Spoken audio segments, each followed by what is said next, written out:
Hi friends, welcome to IT gold technical channel में आपका स्वागत है। Daily current affairs, vacancies information, ITI से रिलेटेड वीडियो पाने के लिए हमारे चैनल को सब्सक्राइब कीजिए। सब्सक्राइब करने के बाद बेल आइकन को ऑन कीजिए ताकि मैं जो भी नया वीडियो बनाऊँ सबसे पहले आपके पास पहुँचे, आप उसे देखिए। यदि आपको सेशन अच्छा लगता है, सेशन से कुछ जानकारी मिलती है तो इसे लाइक कीजिए और दोस्तों में शेयर कीजिए। शेयर जरूर कीजिएगा क्योंकि कॉम्पिटिशन की तैयारी करने वाले बच्चों के लिए बहुत ही इंपॉर्टेंट सेशन है। चलिए सेशन की ओर चलते हैं। यदि आप अपने चैनल आईटीआई गोल्ड टेक्निकल पर पहली बार आए हो तो इसे सब्सक्राइब कीजिए और अपने दोस्तों से भी जरूर करवाइएगा। आज हम पढ़ेंगे 13 अक्टूबर 2021 से जितने भी इंपॉर्टेंट करंट अफेयर क्वेश्चन बनेंगे वह इस वीडियो में पढ़ेंगे। इस वीडियो की पीडीएफ फाइल की लिंक मैं इसी वीडियो के डिस्क्रिप्शन में दे दूंगा, वहां से जाकर उसे डाउनलोड कर लीजिए ताकि एग्जाम के टाइम पर आप आसानी से रिविजन कर सकते हैं। चलिए आज का हमारा पहला क्वेश्चन है, अंतर्राष्ट्रीय बालिका दिवस कब मनाया गया? तो इस क्वेश्चन का right answer option number D 11 अक्टूबर। 11 अक्टूबर को अंतर्राष्ट्रीय स्तर पर बालिका दिवस मनाया गया। अंतर्राष्ट्रीय बालिका दिवस, जिसे बालिका का दिन और अंतर्राष्ट्रीय बालिका दिन भी कहा जाता है, 2012 से प्रति वर्ष 11 अक्टूबर को यह मनाया जाता है। इस वर्ष अंतर्राष्ट्रीय संयुक्त राष्ट्र द्वारा अंतर्राष्ट्रीय स्तर पर शिक्षा, पोषण, बाल विवाह, कानूनी और चिकित्सा अधिकारों के आसपास लड़कियों के सामने आने वाले मुद्दों के बारे में जागरूकता बढ़ाने के लिए दिवस घोषित किया गया था। और 2021 अंतर्राष्ट्रीय बालिका दिवस का विषय या थीम है, क्या है? डिजिटल पीढ़ी हमारी पीढ़ी। क्या है? डिजिटल पीढ़ी हमारी पीढ़ी।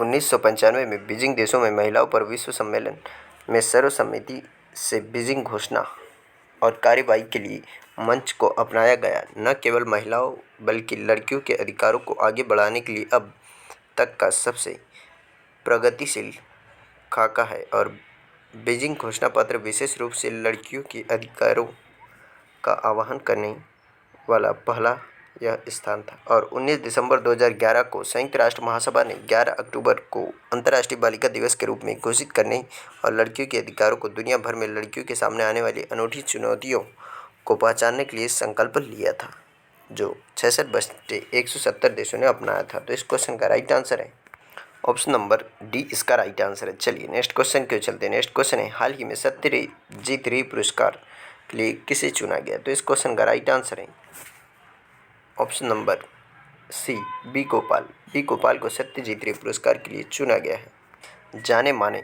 तेलुगु फिल्म निर्माता बी गोपाल को उर्फ बेजवाड़ा गोपाल को भारतीय सिनेमा के उनके समग्र योगदान के लिए चौथे सत्यजीत रे पुरस्कार के लिए चुना गया। और गोपाल ने 30 फिल्मों, तेलुगु फिल्मों और 2 हिंदी फिल्मों के निर्देशन किया है और उन्हें मलयालम फिल्म निर्माता बालू करियत, संगीत निर्देश पेरुम्बवूर जी रविंद्रनाथ और अन्य के पैनल द्वारा चुना गया था।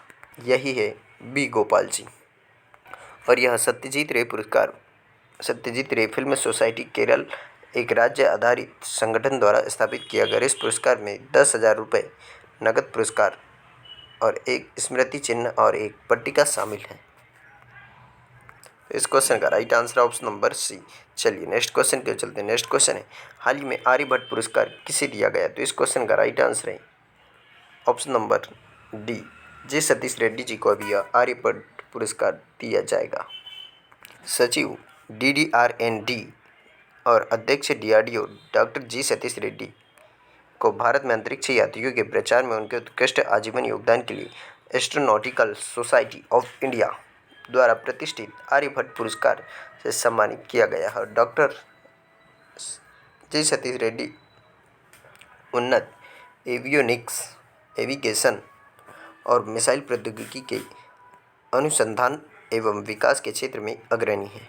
एस्ट्रोनॉटिकल सोसाइटी ऑफ इंडिया के अध्यक्ष है डॉक्टर के सिवान और इसकी स्थापना की गई थी 1990 में और इसके प्रेजेंट टाइम पर इसका मुख्यालय है नई दिल्ली में। तो इसका राइट आंसर है ऑप्शन नंबर डी, इसका राइट आंसर है। चलिए नेक्स्ट क्वेश्चन क्यों चलते हैं। नेक्स्ट क्वेश्चन है, हाल ही में आर्थिक विज्ञान में नोबेल पुरस्कार 2021 किसे देने की घोषणा की?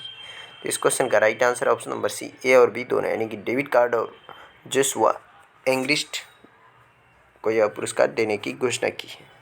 Royal Swedish Academy of Sciences ने श्रम अर्थशास्त्र में उनके अनुभवजन्य योगदान के लिए डेविड कार्ड कैलिफोर्निया विश्वविद्यालय बर्कले USA को आधे के साथ आर्थिक विज्ञान में सेवरिंग्स रिक्स बैंक पुरस्कार देने का फैसला लिया है और अन्य आधा संयुक्त रूप से जोशुआ एंग्रिस्ट और उनके साथ में है गुइडो एम्बेसंस,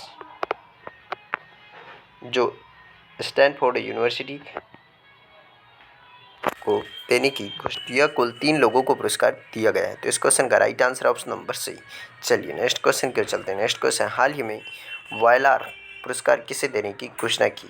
तो इस क्वेश्चन का राइट आंसर है ऑप्शन नंबर बी। इसका राइट आंसर है बेन्यामिन। बेन्यामिन को यह पुरस्कार देने की घोषणा की है। जाने माने मलयालम लेखक बेन्यामिन को उनकी पुस्तक मंथली रिले 20 कम्युनिस्ट वर्षांगल के लिए 45वां Vayalar Rama Varma memorial literary award मिला है और वायलार राम वर्मा मेमोरियल ट्रस्ट द्वारा स्थापित प्रतिष्ठित पुरस्कार में 1 लाख रुपए नगद पुरस्कार और प्रसिद्ध मूर्तिकार कनाई कुन्नी रामन द्वारा डिजाइन की गई एक मूर्ति और एक प्रशस्ति पत्र शामिल है इसमें। इसका right answer option number B. चलिए नेक्स्ट क्वेश्चन की ओर चलते हैं। नेक्स्ट क्वेश्चन है, हाल ही में REC सोलर होल्डिंग्स का अधिग्रहण किसने किया? तो इस क्वेश्चन का right answer option number C, Reliance group. Reliance group ने अभी इसका अधिग्रहण कर लिया है।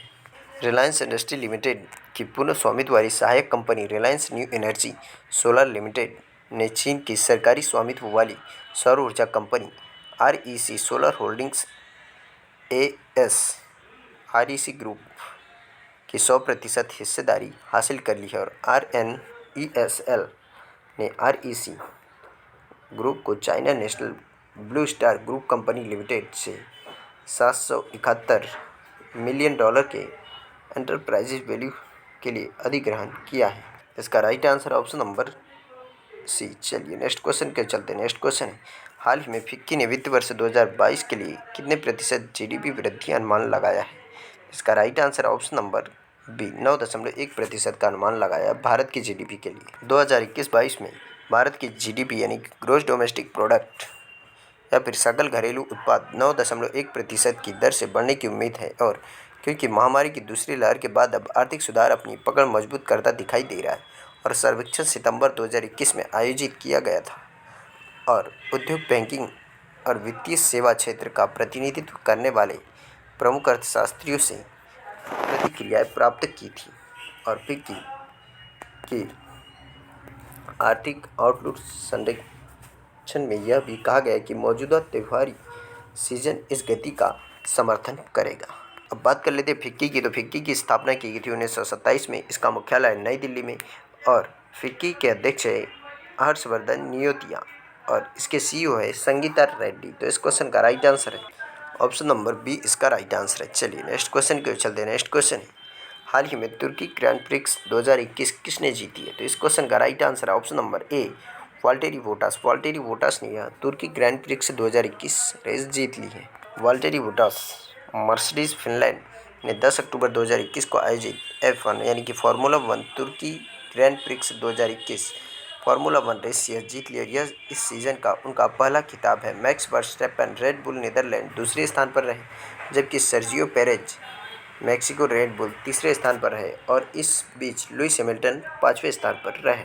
तो इस क्वेश्चन का right answer option number A. चलिए नेक्स्ट क्वेश्चन को चलते हैं। नेक्स्ट क्वेश्चन, हाल ही में 6S अभियान किसने प्रारंभ किया? तो इस क्वेश्चन का right answer option number B, PNB Punjab National Bank ने यह 6S अभियान प्रारंभ किया। पंजाब नेशनल बैंक ने त्योहारी सीजन के दौरान रियायती दर पर वित्तीय सेवाओं का विस्तार करने के लिए एक ग्राहक आउटरीच कार्यक्रम के तहत 6S अभियान शुरू किया। यह 6S अभियान विभिन्न योजनाओं जैसे स्वाभिमान, समृद्धि, संपर्क और शिखर संकल्प और स्वागत समाहित करता है और इसका उद्देश्य देश में वित्तीय सेवाओं के विकास के लिए एक विशेष जागरूकता अभियान चलाना और ऋण वृद्धि तेजी लाना और सामाजिक सुरक्षा योजनाओं की पहुंच में सुधार करना और डिजिटल बैंकिंग को बढ़ावा देना है।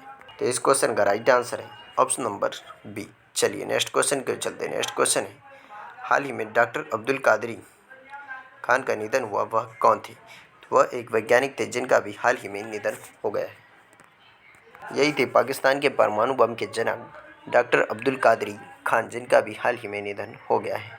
डॉक्टर अब्दुल कादरी खान जिन्हें पाकिस्तान के परमाणु बम का जनक माना जाता है, उनका निधन हो गया। वे 85 वर्ष के थे और पाकिस्तान को दुनिया की पहली इस्लामिक परमाणु शक्ति में बदलने और देश की रक्षा क्षमताओं को बढ़ाने में उनका योगदान के लिए परमाणु वैज्ञानिक डॉक्टर खान को एक राष्ट्रीय नायक के रूप में भी सम्मानित किया गया था। तो इस क्वेश्चन का right answer option number B. चलिए आज का सेशन यही समाप्त होता है।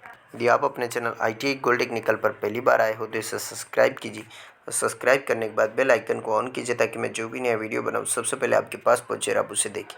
यदि आपको सेशन अच्छा लगता है, सेशन से कुछ जानकारी मिलती है तो इसे लाइक कीजिए और दोस्तों में शेयर कीजिए। Thank you so much watching for my video. मिलते हैं नेक्स्ट सेशन में।